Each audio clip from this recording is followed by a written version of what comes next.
Halo, selamat hari Minggu teman-teman semua. Ini video kedua gue dalam 24 jam terakhir ya.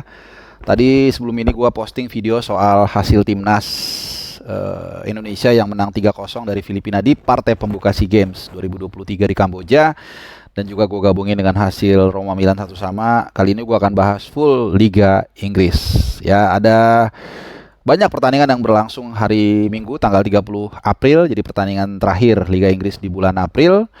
Tapi ini pertandingan waktu gue rekam ini pukul 23.41 waktu Indonesia Barat. Ya, jadi lagi berlangsung pertandingan antara Liverpool dan Tottenham Hotspur di menit ke-53 sekarang 3-1 keunggulan Liverpool. Nah, jadi mungkin ini akan gue skip dulu. Gue akan bahas dari 4 pertandingan yang berlangsung sebelumnya. Gue akan fokus di dua Manchester yang meraih kemenangan atas lawan-lawannya. Ya, walaupun nanti akan ada kaitannya juga dengan pertandingan lainnya, yaitu Newcastle Southampton yang juga meraih kemenangan atas Newcastle atas Southampton 3-1 sehingga membuat persaingan di peringkat 3 dan 4 atau 4 besar ini semakin seru. Dan juga ada Bournemouth Leeds. Bournemouth menang 4-1. Ini membuat Bournemouth gua rasa akan semakin nyaman ya untuk terbebas dari zona degradasi atau hampir pasti ya. Karena beda 10 dari Leicester yang ada di peringkat ke-18 dan Leeds yang akhirnya agak terancam ya. Dan juga Southampton yang kalah dari Newcastle. Oke, tapi kita akan ke Manchester seperti janji gua.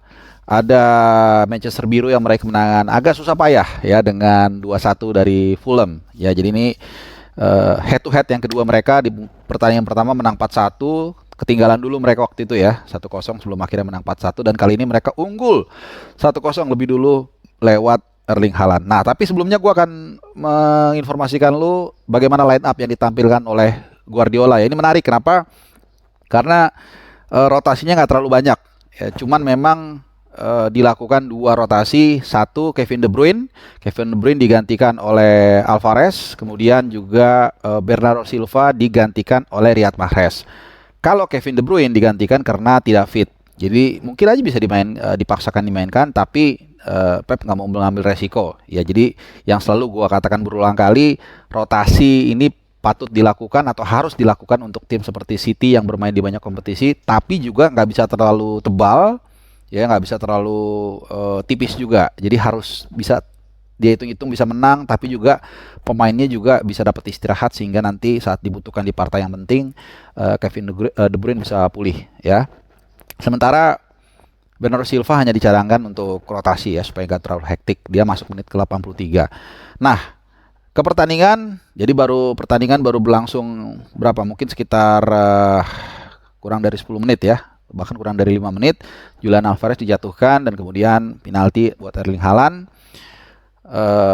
Ini merupakan gol ke-50 dia sepanjang musim ini, dan musim ini belum selesai, masih ada 1 bulan sedikit lagi, 1 bulan kalau dia lolos Champions, bahkan tanggal sampai 10 Juni, tapi at least sampai 3 Juni nanti ada partai yang menunggu, yaitu FA Cup Final melawan MU. Jadi 50 gol di semua kompetisi, dan kalau di PL sendiri 34 gol dari 30 pertandingan. Jadi kalau dirata-ratain berapa tuh? Ya, coba kita ambil kalkulator sedikit. Kalau kemarin sih 1,29, harusnya nambah ya. 30 bagi 34 bagi 30. 1,13 ya, 1,13. Jadi kalau 1,29 itu untuk semua kompetisi. Jadi kalau 1,13 hanya untuk di Liga. Artinya kalau dirata-ratain setiap pertandingan Erling Haaland tuh minimal mencetak 1 gol ya. Dan ini adalah gol dari titik putih yang ke-7 musim ini dari 7 yang dia dapat. Jadi sempurna ya, 100%. Dan satu lagi dia akan menyamakan rekor 20 tahun lalu yang dicetak oleh Ruud van Nistelrooy dari MU, tentunya lu tahu semua. Waktu itu dia mencetak 8 gol dari titik putih dari 8 kesempatan dalam satu musim. Jadi kalau satu lagi Haaland bisa mencetak gol dari titik putih, maka artinya itu menyamakan atau menyamai rekor Ruud van Nistelrooy ya. Ini sekedar trivia aja. Nah, tapi kalau tadi sederet pujian gue layangkan kepada Manchester City, ada satu catatan yang juga patut gue berikan di sini. Catatannya ini adalah apa ya? Bukan negatif, tapi ya sekedar informasi lah. Ini lu bisa lihat dari sudut pandang manapun. Jadi walaupun mereka meraih kemenangan beruntun ya, setelah mengalahkan mulai dari Newcastle, Ya, sorry, malah dari Bournemouth ya. Jadi 1, 2, 3, 4, 5, 6, 7, 8 pertandingan dilalui oleh City dengan kemenangan. Tapi dalam 5 laga terakhir mereka gagal mencatatkan clean sheet. Nah, ini sekedar informasi. Gue tidak mau berdebat bahwa yang penting menang bla bla bla. Buat gue tuh norak lah. Tapi memang kebobolannya hanya satu dalam 5 laga tersebut ya. Jadi setelah menang Liverpool 4-1, kebobolan 1 gol tentunya ya. Kemudian Southampton 4-1 juga, Leicester 3-1, Arsenal 4-1 dan kemarin atau terakhir mengalahkan Fulham 2-1. Ya, jadi ya mungkin resiko tim yang ofensif, mereka juga ada celah untuk dibobol lawan. Jadi terakhir mereka clean sheet itu pekan ke-27 ketika mengalahkan Crystal Palace away dengan skor 1-0. Ya, jadi itu sekedar catatan aja. Dan tentunya dengan kemenangan ini membuat untuk sementara Arsenal melepas jaketnya karena udah nggak dingin lagi, udah turun ke peringkat 2, beda 1 poin, dan bahkan City punya ada 1 pertandingan lagi lawan West Ham kalau nggak salah ya. Coba kita lihat. Ya, lawan West Ham tanggal 4 Mei. 4 Mei waktu sana, jadi 3 Mei waktu sini. Jadi hari apa ya? Senin, Rabu malam. Rabu malam atau Kamis dini hari.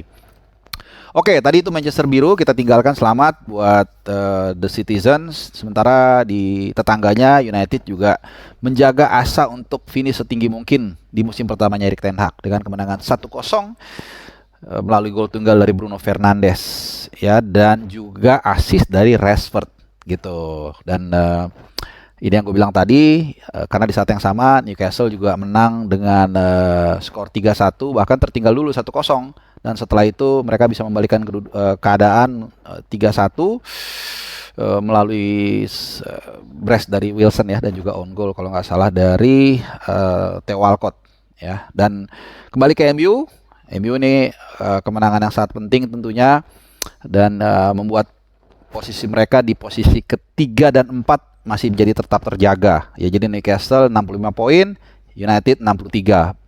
United kalah 2 poin tapi menang ada sisa 1 pertandingan ya. 1 pertandingan sisa itu nanti dia akan mainkan hari tanggal 5. Jadi Kamis malam lawan Brighton away ya. Kita akan lihat, kalau menang maka mereka bisa melompat ke posisi ketiga. Nah, sementara itu waktu ini gua rekam, ini Liverpool lagi unggul 3-1 di 1 jam permainan ya, 59 sekian ini menitnya. Jadi 1 jam lah anggap. Artinya kita asumsikan kalau Liverpool tetap menang, maka ya posisi mereka posisi 3, 4, 5 nggak berbeda jauh. Nanti gua akan share tabelnya atau klasemen sementaranya ya, supaya ada gambaran. Dan oh ya, tapi di luar itu semua gue tadi karena gue nonton setengah-setengah juga, honestly, dengan City, dengan MU bolak-balik, dan juga kadang-kadang gue juga colongan nonton Newcastle karena gue main Fantasy League, ada Alexander Isak striker gue. Nah, tadi ada satu momen yang menurut gue itu punchline-nya.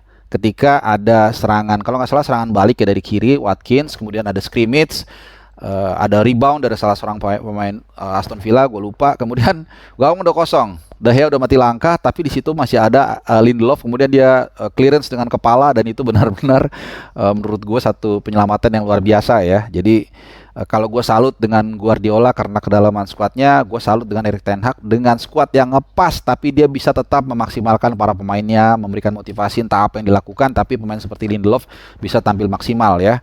Dan juga tentunya ada satu pemain yang membuat jantung kalian sehat karena masuk di menit ke-86 ya, agak sport jantung sedikit, kalian tahu yang gue maksud kan. Dan gue baca di di meme-meme pada senang karena Bruno Fernandes gak ngasih ban kapten ke Maguire ya. Jadi mungkin ini juga saatnya berpikir Erik ten Hag untuk tidak memberikan ban kapten kepada Harry Maguire lagi, mungkin ya. Oke, sebelum gue tutup, gue juga ingin memberikan satu gambaran. Mungkin gue akan share informasinya. Jadi gue memperbandingkan 2 musim terakhir antara MC dan Arsenal, karena MC tadi kan menang ya. Jadi MC ini memang tim yang sangat stabil. Kalau kita komparasi dengan pekan yang sama, karena ini masukin buat City ini pekan ke-32, poin mereka itu tahun lalu dengan pekan yang sama itu 76, posisi 1. Sekarang 77, posisi 1. Jadi hampir sama. Sementara Arsenal memang ada peningkatan jauh. Musim lalu mereka 57 poin, dengan pekan yang sama sudah 33 poin, 33 game week. Posisinya keempat musim lalu. Musim ini kita tahu dia ada posisi 2 dengan poin 75. Jadi surplus 18 dibandingkan musim lalu sebenarnya. Cuman ya tetap untuk menjadi yang terbaik lu harus mengalahkan yang terbaik, dan terbaik sementara ini adalah milik City. Oke, videonya gini aja, nggak berlama-lama, gue mau lanjut nonton Liverpool dan Spurs. Besok gue akan bikin ulasannya pertandingan Liverpool dan Spurs, dan juga mungkin dengan beberapa pertandingan lainnya yang seru kalau ada di hari Minggu menjelang hari Senin ini. Terima kasih buat kalian yang sudah nonton. Selamat beraktivitas. Jangan lupa subscribe dan nyalakan loncengnya supaya nggak kehilangan video-video buat terbaru. Terima kasih dan ciao.